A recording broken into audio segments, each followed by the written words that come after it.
आज नवरात्रि अनुष्ठान का छठा दिन, छठी संध्या। हम लोग इस नवरात्रि में चर्चा कर रहे हैं राम कथा के महिमा की। आज हम लोग बालकांड के 35वें दोहे के बाद दूसरी चौपाई की चर्चा करेंगे। सुमति भूमि थल हृदय अगाधु, वेद पुराण उदधि घन साधु, बरसही राम सुजस बरबारी, मधुर मनोहर मंगलकारी। तुलसीदास जी कहते हैं कैसे राम कथा का प्राकट्य हुआ, प्रसारित हुई।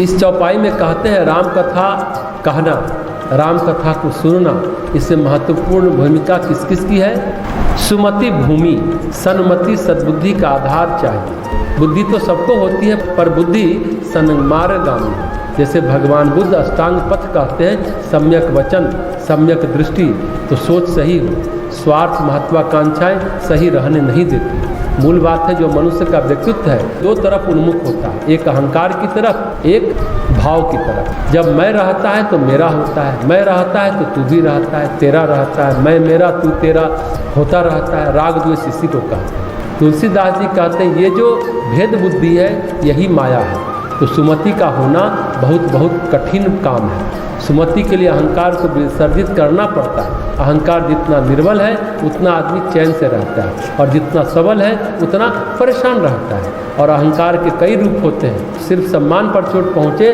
तो जाग जाता है। कभी नीति के नाम पर, कभी धर्म के नाम पर ऐसा होना चाहिए, ऐसा नहीं होना चाहिए।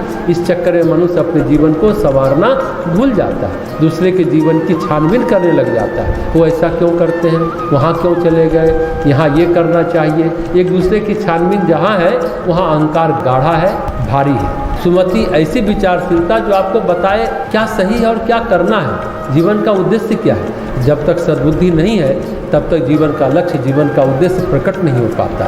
सुमति भूमि, सुमति राम कथा की भूमि है। ऐसी मनोभूमि हो तो बात बनती है। फल हृदय अगाधु, हृदय अगाध हो तो बात बनती है। हृदय की पवित्रता होनी चाहिए, मतलब बुद्धि में विचारशीलता और हृदय में पवित्रता हो।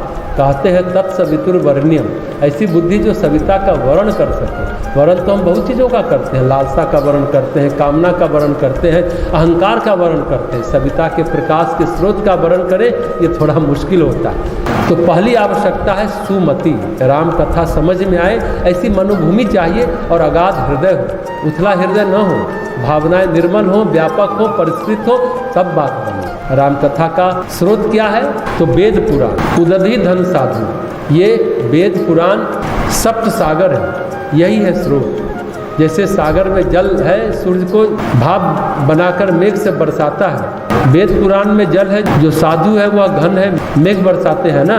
वेद पुराण उदधि धन साधु, मेघ कहीं और से थोड़े ही जल लाते हैं, प्यार से सागर से वाष्पीभूत होकर लाते हैं, और मेघ यत तत सर्वत्र हवाओं के द्वारा बरसते हैं। तो राम कथा भी ऐसी है, सन्मति होनी चाहिए, हृदय पवित्र होना चाहिए और अगाध होना चाहिए, हृदय की गहराई होनी चाहिए। साथ में जो राम कथा का स्रोत वेद पुराण है, जहाँ से राम कथा उत्पन्न होती है, और साधु संत इसकी महिमा का बखान करते हैं। बरसात की तरह आते हैं, कथा कहते हैं, चले जाते हैं, भाव भक्ति जगाकर।